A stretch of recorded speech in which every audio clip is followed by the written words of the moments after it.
అందరికీ నమస్కారం. మిత్ర క్యాలెండర్ మరియు దియా స్టోర్ పాఠకులకు శుభోదయం. ఈ రోజు 25వ తారీఖు ఫిబ్రవరి 2024 శ్రీ శోభకృత్నామ సంవత్సరం మాఘమాసం శిశిర ఋతువు ఉత్తరాయణం. ఈ రోజు ఆదివారము. ఈ రోజు తిథి బహుళ పాడ్యమి రాత్రి 7-6 వరకు ఉంది. తదుపరి విధియ. ఈ రోజు నక్షత్రం పుబ్బా నక్షత్రం రాత్రి 12-17 వరకు ఉంది. తదుపరి ఉత్తర. ఈ రోజు ద్వాదశ రాశుల వారి రాశి ఫలాలు ఏ విధంగా ఉన్నాయో తెలుసుకుందాం. ముందుగా మేషరాశి. వ్యాపార వ్యవహారాలలో లోటుపాట్లు సరిచేసుకుంటారు. గృహమున సంతాన శుభకార్య వివాహమై ప్రస్తావన వస్తుంది. ఆర్థిక పురోగతి కలుగుతుంది. అప్రయత్నంగా కొన్ని పనులు పూర్తి చేసుకుంటారు. దూర ప్రాంత దైవ దర్శనాలను చేసుకుంటారు.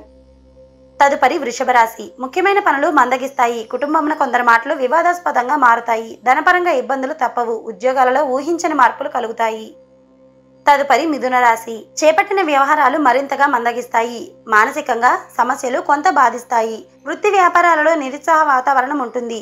ఆదాయ మార్గాలు మందగిస్తాయి. ఉద్యోగాలలో ఇతరుల నుండి విమర్శలు పెరుగుతాయి. తదుపరి కర్కాటక రాశి.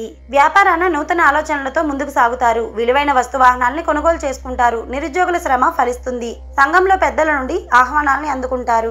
నూతన వాహనం కొనుగోలు చేస్తారు. తదుపరి సింహరాశి. కుటుంబ సభ్యుల ప్రవర్తన మీకు కొంత చికాకు కలిగిస్తుంది. వృత్తి వ్యాపారాలలో ఒత్తిడి పెరుగుతుంది. ఉద్యోగంలో శ్రమకు తగిన గుర్తింపు లభించదు. వృధా ఖర్చులు పెరిగిపోతాయి. ఆదాయానికి ఇబ్బందులు తప్పవు. ఆధ్యాత్మిక సేవా కార్యక్రమాల్లో పాల్గొంటారు. తదుపరి కన్యారాశి. స్థిరాస్తి క్రయ విక్రయాలు లాభసాటిగా సాగుతాయి. మొండి బాకీలు వసూలవుతాయి. వ్యాపారాలలో మెరుగైన లాభాలని పొందుతారు. ఉద్యోగులకు అనుకూలత పరిస్థితులు ఉంటాయి. చుట్టుపక్కల వారితో విభేదాలతో పైచాయి మీదే అవుతుంది. రాజకీయ సమావేశాలకు హాజరవుతారు. తదుపరి తులారాశి. కుటుంబ సభ్యుల ఆరోగ్య విషయంలో వైద్యుని సంప్రదించడం మీకు చాలా మంచిది. చేపట్టిన పనులు అతి కష్టం మీద పూర్తవుతాయి. స్థిరాస్తి సంబంధిత విషయాల్లో వివాదాలు తప్పవు. ముఖ్యమైన వ్యవహారాల్లో ఆలోచనలు మీకు అంతగా కలిసి రావు. తదుపరి వృశ్చిక రాశి. సంఘంలో గౌరవ మర్యాదలకు మీకు లోటు ఉండదు. ఉద్యోగాన పదోన్నతులు పెరుగుతాయి. వ్యాపార వ్యవహారంలో మీ అంచనాలు నిజమవుతాయి. ఆర్థిక ఇబ్బందుల నుండి కొంతవరకు బయటపడతారు. తదుపరి ధనుస్సు రాశి. చేపట్టిన పనుల్లో సకాలంలో పూర్తి చేసి లాభాలను పొందుతారు. ఉద్యోగులు అధికారుల ఆదరణ పెరుగుతుంది. మిత్రులతో శుభకార్యాలకు హాజరవుతారు. స్థిరాస్తి కొనుగోలు ప్రయత్నాలు వేగవంతం చేసుకుంటారు. తదుపరి మకర రాశి.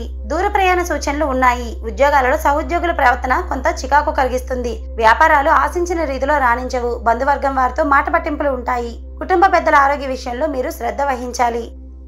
తదుపరి కుంభరాశి. కొన్ని పనులు అనుకున్న సమయానికి పూర్తి అవ్వవు. ఖర్చులకు తగిన ఆదాయం లభించదు. ఉద్యోగాన స్థానచలన సూచనలు ఉన్నాయి. వృత్తి వ్యాపారాలు మందకోడిగా సాగుతాయి. నూతన రుణ ప్రయత్నాలు వ్యర్థంగా మిగులుతాయి. తదుపరి మీనరాశి. అన్ని రంగాల వారికి లాభదాయకంగా ఉంటుంది. నిరుద్యోగులకు నూతన అవకాశాలు అందుతాయి. సంఘంలో పలుకుబడి పెరుగుతుంది. దైవ సేవా కార్యక్రమాల్లో పాల్గొంటారు. వ్యాపారాలలో సమస్యలు తొలగుతాయి.